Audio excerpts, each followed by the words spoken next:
Hello my to family, welcome back to my YouTube channel Kajal की दुनिया में आप सबका एक बार फिर से बहुत बहुत स्वागत है फ्रेंड्स। तो कहीं रोने धोने से आप लोग कहीं बोर ना हो जाए तो मैं आज आप लोगों के लिए कुछ खट्टी कुछ मीठी बहुत प्यारी सी फिर से एक स्टोरी लेके आई हूँ जो अभी तक आप लोगों के साथ मैंने शेयर नहीं किया है। तो आज आपको बहुत मज़ा आएगा, तो प्लीज़ वीडियो में बने रहिए और कहीं भी छोड़ के मत जाइएगा, वीडियो में कंटिन्यू बने रहिए।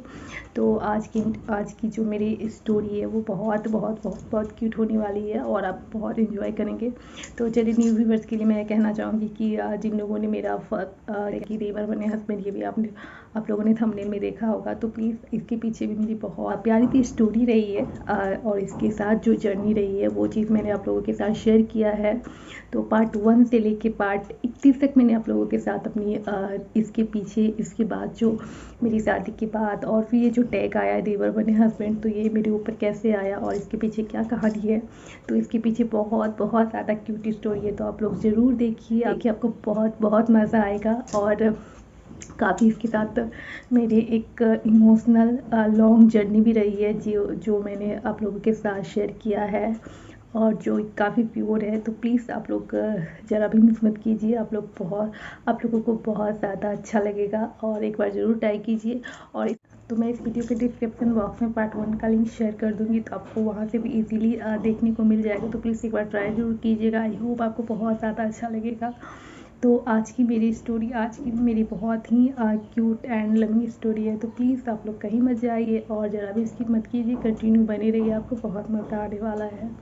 तो आज की मेरी स्टोरी है, जैसा कि आप लोगों ने थंबनेल देखा होगा कि ज़िंदगी की मुश्किलों ने लाई पति पत्नी के रिश्ते में दरार। जी हाँ, कुछ ऐसी ही मेरे साथ एक टाइम जो मेरा जर्नी रहा, रियल जर्नी, तो वो चीज़ें मैं आप लोगों के साथ आज शेयर करने वाली हूँ जो मैंने अभी तक नहीं आप लोगों को बताई थी। और जैसे जैसे मेरे माइंड में आ रही है तो वैसे मैं आप लोगों के साथ शेयर कर रही हूँ। तो कह सकते हैं कि मैंने आप लोगों को इसके बारे में थोड़ा सा कुछ जिक्र किया हुआ था कि मैं यहाँ पे जब रह गई थी पापा के जाने के बाद, और मैं यहाँ रुक गई अपनी मर्ज़ी से कि मुझे भी नहीं जाना है। और जैसा कि मेरे ससुराल वाले या हस्बैंड मेरे नहीं चाह रहे थे कि अभी ये रुके, तो मैं क्यों रुकी और वो लोग क्यों नहीं चाह रहे थे, तो इसके पीछे भी रीज़न है।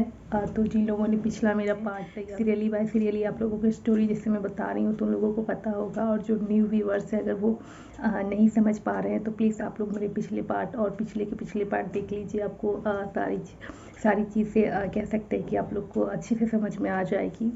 तो मैं यहाँ पे रुक गई और काफ़ी हमारे फाइट्स भी होते थे किसी किसी बात को लेके, और तभी का जो टाइम था वो बहुत कह सकते कि डिफ़िकल्ट टाइम था हम लोगों का। एक बुरा दौर चल रहा था मेरा और सारे परिवार का।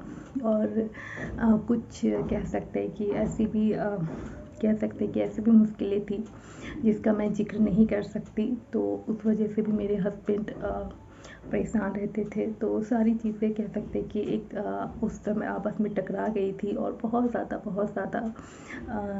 स्थिति कह सकते हैं कि सिचुएशन तभी बहुत ज़्यादा बुरी थी।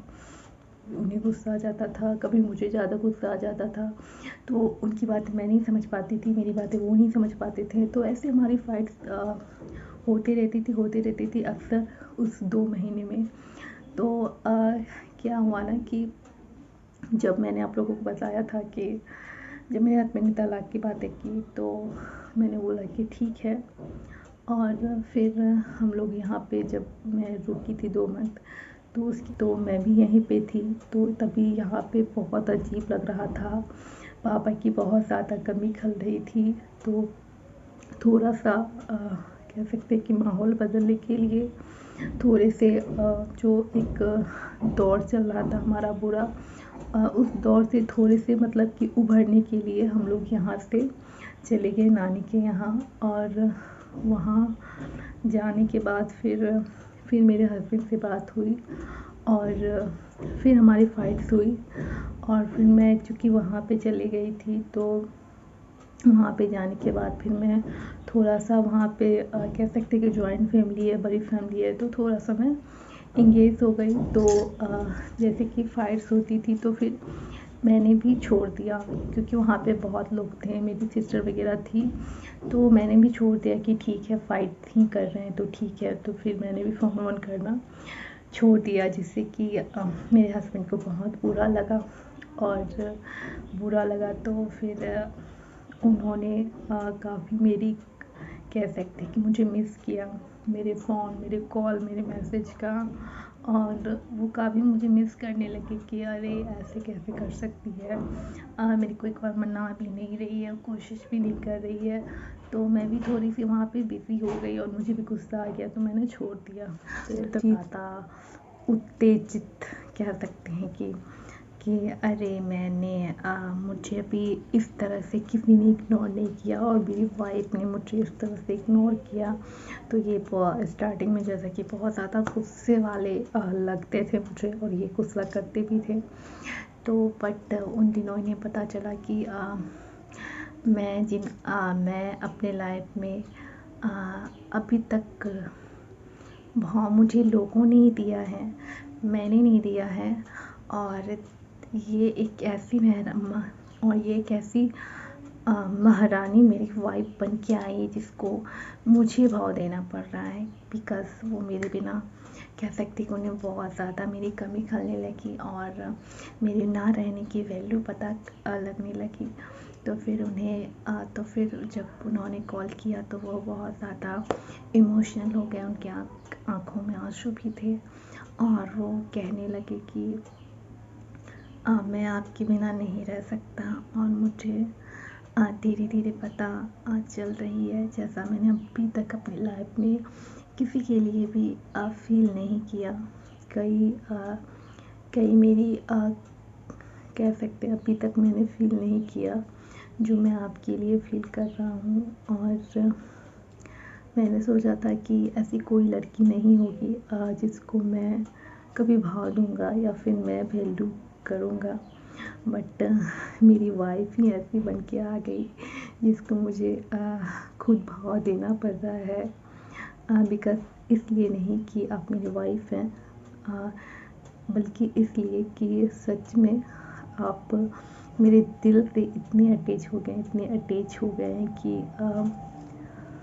आप मेरी वाइफ की जगह मेरी दोस्त भी रहते हैं तो भी मैं आपके लिए यही बातें कहता कि आपने मेरे दिल को छुआ है और आप मेरी लाइफ में बहुत इम्पोर्टेंट हैं। और मैं आपके बिना रहना नहीं चाहता हूँ, मैं आपके साथ हमेशा रहना चाहता हूँ। और जो मैं आपके लिए फील किया इतने दिनों में, वो मैं आज तक किसी के लिए भी फील नहीं किया। तो ये सारी बातें सुन के कि आपने मुझे क्यों नहीं मैसेज किया, कॉल किया, कोशिश भी नहीं की, मैं इतने दिन से परेशान, मैं खुद इतनी सारी मुश्किलों से परेशान था, फिर भी मुझे लगा कि आप मुझे मनाओगे या फिर बात करोगे, आपने भी मुझे छोड़ दिया। मैं इतने ज़्यादा परेशान था और मुझे पता नहीं था कि कब आप मुझसे इतनी अटैच हो जाओगी और मुझे किस तरह से भाव किसी को देना होगा, ये मैंने कभी नहीं सोचा था। तो आज मैं आपको बताना चाहता हूँ कि आप मेरे लिए बहुत इम्पोर्टेंट हैं और आप मेरा कह सकते ट्रू लव है। आप मेरा पहला प्यार और सच्चा प्यार आप हो। और मैंने कभी नहीं सोचा था कि मुझे भी इस तरह से किसी से प्यार हो सकता है। तो काफ़ी मैं भी शॉक्ड हूँ और जिस तरह का प्यार आपसे मुझे हुआ है, मैंने कभी अपने माइंड में इमेजिन नहीं किया था कि मुझे इस तरह से किसी से प्यार हो सकता है। तो आई एम वेरी हैप्पी कि आप मेरी वाइफ हो और मुझे अपनी वाइफ से ही इतना ट्रू लव एंड इतना ज़्यादा ऐसा वाला लव हुआ है। तो फिर उन्होंने ऐसी बातें, बहुत सारी बातें ऐसी की कि मैंने कभी नहीं सोचा था कि मुझे भी ऐसा फील हो सकता है, किसी के लिए मुझे भी ऐसा प्यार हो सकता है। क्योंकि मैं बहुत खुद में एक कह सकते हैं कि एटीट्यूड हुआ रहा हूँ लड़कियों के मामले में, और मैंने अभी तक किसी को भाव नहीं दिया है। तो ऐसा वो बहुत मेरे सामने बोलते थे और कुछ चीज़ें मैंने देखी भी कि हाँ ये सही बातें हैं। नहीं तो मैं नहीं मानती थी। बट मैंने कुछ कुछ चीज़ें देखी कि हाँ ये बातें सही है कि बहुत ज़्यादा अकड़ू थे लड़कियों के मामले में और ये बिल्कुल भी भाव नहीं देते थे।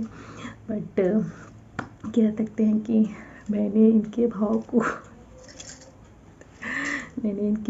जो है ना यहाँ पे कर दिया।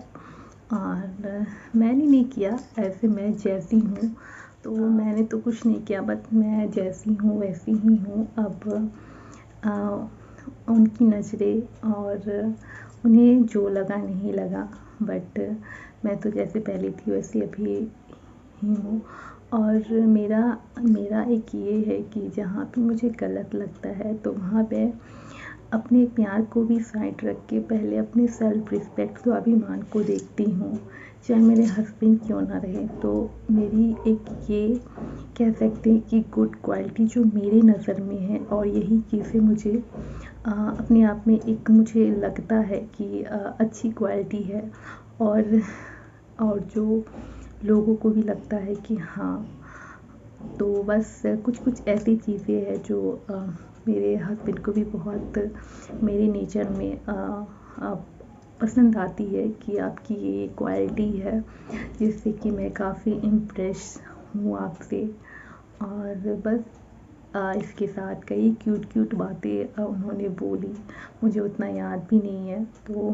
तो फिर कह सकते कि इस इमोशनल दुख भरी स्टोरी में एक ये भी पार्ट निकल के आया हम लोगों के लाइफ में कि उनका सच्चा और पहला प्यार मुझसे हुआ, जो अभी तक उनके साथ ऐसा नहीं हुआ था।